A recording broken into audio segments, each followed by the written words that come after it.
Check the mic and make sure it sound right, boys. सगळ्यात पहिले तर आपल्या प्रेक्षकांना गुढीपाडव्याच्या 2 वर्ष आनंदात जाओ, चांगलं जाओ, कोरोना मुक्त जाओ, लवकरात लवकर वॅक्सिन मिळवा. आणि ऑन दॅट नोट कमी त्यांचा गेमच करून टाका. दीदी सारखा गेम केलाय त्यांचा. आणि कोर्बो लोर्बो हार्बोरे झालं त्यांचं त्याऐवजी. हार्बरेच खाल्ले त्यांनी आज. पण बेकार संपले आणि मालक पण बेकार संतापले. हो, 31 बॉल 31 आणि नंतर टीम 6 विकेट असताना हारते म्हणजे ते तर अगदीच अनफॉरगिवेबल आहे. आणि जस्ट गोज टू शो की मुंबई इंडियन्स पण आजकाल कधीच कुठच्याही स्टेज पासून गिव्हअपच नाही करत. आणि लास्ट 3 ओव्हर जर तुमचे बुमराचे 2 आणि 1 ट्रेंट बोल्टची आहे तर कलकत्ता मला माहित नाही कोणत्या गोष्टीसाठी थांबलेले. म्हणजे आता की लास्टला ठेवू म्हणून. आणि पांड्याला कोणत्या हिशोबाने 4 ओव्हर 10 रन खेळून काढले, गॉड नोस. म्हणजे शाहरुख खानने असं म्हणायला पाहिजे की तुम्ही माझे फॅन चित्रपट झिरो, जब हॅरी मेट केकेआर ची मॅच नका बघू. नथिंग कॅन बी वर्स दॅन वॉचिंग अ केकेआर मॅच. त्याच्यापेक्षा माझे घाणेरडे पिक्चर सुद्धा बघा तू. आणि हे सगळे जे वाईट खेळतात, हे सगळे जे मॅचेस आहेत ना, हेच ऍक्च्युली लास्टला खूप मॅटर करतात आणि खूप छोटे छोटे डिफरन्सेस असतात. आणि मोठ्या टीम्स ज्या आहेत IPLच्या जनरली ते असे मॅचेस जिंकत जातात आणि छोट्या मॅचेस छोटे टीम्स हरत जातात. आता उद्या एक विनमुळे कोलकाता जर क्वालिफाय नाही झाली तर त्यांना हे 31 बॉल 31 काढल्याचे खूप जास्ती गम असणार आहे. आणि I think it is horrible. म्हणजे you cannot be excused for this. आणि there is absolutely no excuse की तुम्ही हे काढले नाही रन्स. आणि किती स्टुपिड मिस्टेक्स. असं पण नाही की चांगली बॉलिंग झालीये. हे ऍक्च्युली कलकत्ताला हरवलंय. म्हणजे हे काय मुंबईनी नाही हरवलंय.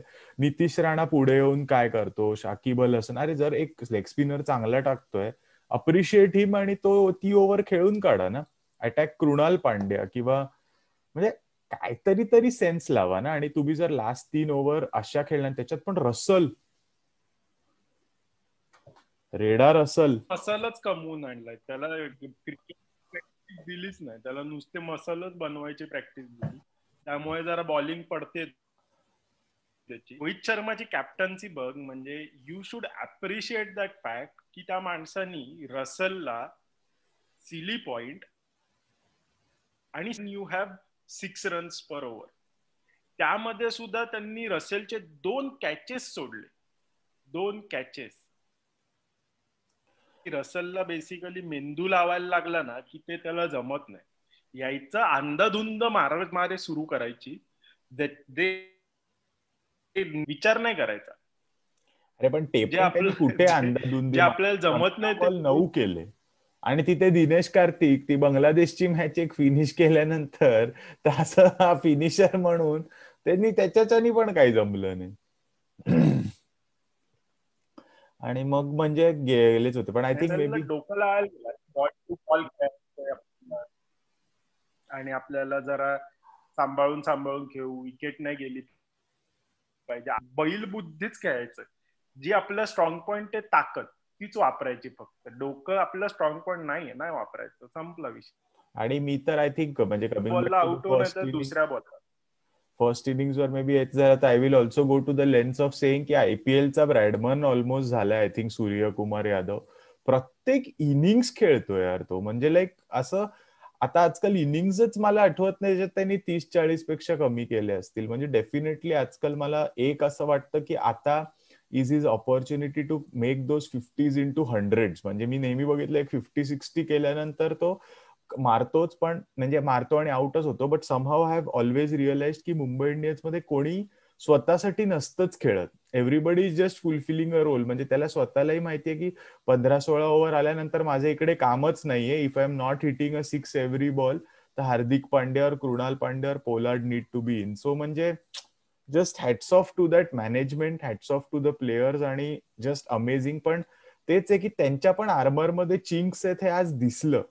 पण ते एक्सप्लॉइट करायला जर तुम्हाला नाही जमलं म्हणजे तर इट्स व्हेरी डिफिकल्ट. आणि ते लोक खाण खेळून पण 2 मॅचेस एवढ्या क्लोज एवढं तर झाल्या. एक्सप्लॉइट केला. पण एक्सप्लॉइट म्हणजे अजून किती एक्सप्लॉइट करायचं. 100 म्हणजे एवढं हातातली 36 बॉल 36 विथ 31 बॉल 31. हा, सांगू शकत. आणि तुमची मेन फायर पॉवर यायची म्हणजे जी तुम्ही सपोजेडली तुमची मेन फायर पॉवर बोलताना, मला वाटतं तो Ian Morgan is very over rated. Captain म्हणून बरा आहे, पण बॅट्समन म्हणून मी त्याला काही फार करताना बघितलं. IPL मध्ये तर नाहीच नाही आणि इंडियन पिचेसवर तर नाहीच नाही त्याला. ते तिकडे आणि फॉरेन पिचेसवर KKRचा आणि मेन प्रॉब्लेम काय माहितीये, हा नाही पण खेळला म्हणून तो आणायला पण त्यांच्याकडे कोण नाहीये. म्हणजे आता they can replace Andre Russell with Ben Cutting rest देताना. But I think apart from that, आता नारीन आला तरी Narine is not in the peak of his abilities. म्हणजे ते आर ऍक्च्युली आता स्ट्रगलिंग तसं बघायला गेलं तर. जर त्यांचे हे कॉम्बिनेशन वर्क, आणि तुमचे अँड्रे रसेलनी येऊन मारणार नाही. हो, नाही पण शाकिब इतके वर्ष ह्याच पिचेसवर खेळतो. हा जन्मापासून तिथेच खेळतोय. कार्तिक, तुम्हाला तुमच्या स्वतःच्या होम ग्राउंड वरती किंवा स्वतःच्या जे आयुष्यभर दशवरती तुम्हाला खेळता येत नाही आणि बॉल टू बॉल वाली मॅच काढून देता येत नाही. कधी करणार मग तुम्ही? मला तर कधीतरी आश्चर्य काय वाटतं, तुला आणि मला ना असं कळतं की ह्याचा 1 बॉल राहिलाय, तू खेळून काढ, असं आपण इकडून बोलतो. 1 बॉल राहिलाय, ह्याचा खेळून काढ, हात चांगली टाकतोय, तू ह्याचा 1 बॉल खेळून काढ, असं आपण म्हणतो. म्हणजे आपण घरी बसून. हे त्यांच्याच्यानी कळत नाही. नितीश राणा कोणत्या बेसिसवर पुढे येऊन विकेट देतो काय कळतच नाही यार मला. पण आय गेस असं तू कुठल्या मुंबईच्या बॉलर बद्दल बोलला असतास? तो म्हणाला असता राहुल चला असतं बुमराह, याचे 6 बॉल खेळून काढ विकेट, मग नंतर आला असता फेकी पांड्या, त्याचे 6 बॉल खेळून काढ विकेट. मग असं अरे असं नाही, ह्या लोक मुंबईचं पण काय आहे सगळ्यांचे आता. नाही, अग्रीड. आता सगळ्यांकडे 2 स्टॉक चांगले बॉलर आहेत, पण राहुल चहरचा कधीतरी असा चांगला गेम येणार. ओके, 3 बॉलर, पण त्याच्या व्यतिरिक्त तू बघ ना कोणी टाकला. तर कृणाल पांड्याला जर तुम्ही 4 ओव्हर 10 काढणार, म्हणजे कृणाल पांड्याला, ज्याला तिकडे इंग्लंड सिरीज मध्ये असा मारला जसा तो कोण गल्लीतला चोर आहे, असा पेलला त्याला, प्रत्येक बॉल 6 मारली त्याची, अशा माणसाला जर तुम्ही 4 ओव्हर 10 काढणार तर मग यू डिझर्व टू लूज. म्हणजे मग तर तुम्ही काय बुमराला 24 तर नाही मारणार 1 ओव्हर मध्ये. That's very very evident. आणि मुंबईला म्हणजे हरायचे खूप कमी चान्सेस देते मुंबई. त्यातून हरलेला चान्स सोडणं म्हणजे इट्स लाईक अ सिन यार. आता they just go on strength to strength. So माहित नाही, मुंबई वर्सेस SRH आहे नेक्स्ट, आणि हे लोकांची तर मला माहितीही नाही कोणाशी आहे. म्हणजे जाऊन दे, म्हणजे काय आता बोलण्यात अर्थ नाहीये. KKR फॅन्सनी आहे साधन बघावं किंवा न्यूट्रल मॅचेस बघाव्या, KKRच्या बघू नये. आणि मला तर ते कधीच आवडत नाही. हा बरं झालं. KKRच्या फॅन्सनी 4 मेला रिझल्टही बघू नये असेंब्ली इलेक्शनचे. कारण मोदीजींनी तिकडे पण आपला हात फिरवलाय. ठीक आहे, उद्याची कोणती मॅच आहे? उद्या आय थिंक SRH ची मॅच आहे. SRH versus RCB. आणि आय गेस करू नका जेवढा पहिल्या इनिंग मध्ये स्कोर करता येईल, कारण की आतापर्यंत सगळ्या मॅचेस मध्ये एक ती RCB आणि म्हणून ते जिंकले, नाहीतर तुम्हाला जिंकणं शक्य नाही. चेज नाही होत. डिव्हिलर्स काहीतरी करू शकतो, बाकीच्या कोणची बात नाही. गपचूप बॅटिंग करा, जे काय जमतंय तेवढं टार्गेट हे करा, आणि नंतर स्पिनर्स लावून ते स्लो, म्हणजे अल्ट्रा स्लो विकेट पण बघ, दुसरी मॅच पण बघ, ते सुपर फास्ट स्पीड मध्ये होते. आणि नंतर जे शेवटच्या 4 ओव्हर्स मध्ये जी टीम 100 रन पण होत नाहीयेत आणि 5-5, 6-6 विकेट जात आहेत त्यांच्या, दरवेळेस ऑल आउट व्हायची वेळ येते मुंबई सारख्या टीम वरती, batting first.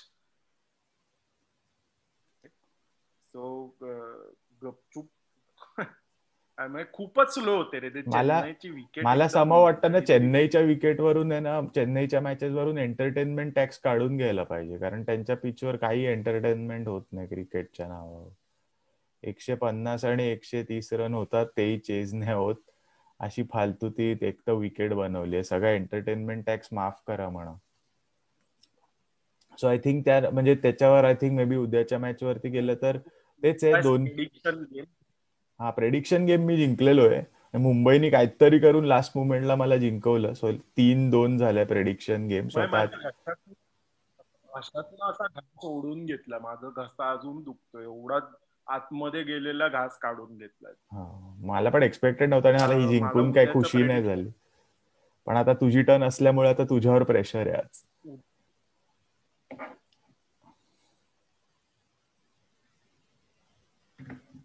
I will go with RCB. अरे वा, ठीक आहे. मला असं वाटतं SRH पहिली मॅच हरलेत तर they will come back stronger आणि कटक वगैरे जरा नीट आरसीबीची वाट लावू शकतात. बट यू नेव्हर नो, जर विनिंग मोमेंटम मिळालंय तर maybe RCB might win. ठीक आहे. I think on that note maybe just नाही आता काय एनिवेज नंतर बघूया. सो मुंबई परत आर बॅक आणि I think they will just go from strength to strength. आणि I think on that note आपण क्लोज करूया मग आजचं आणि भेटूया उद्या. Tata bye bye. Check the mic and make sure it sound right, boys.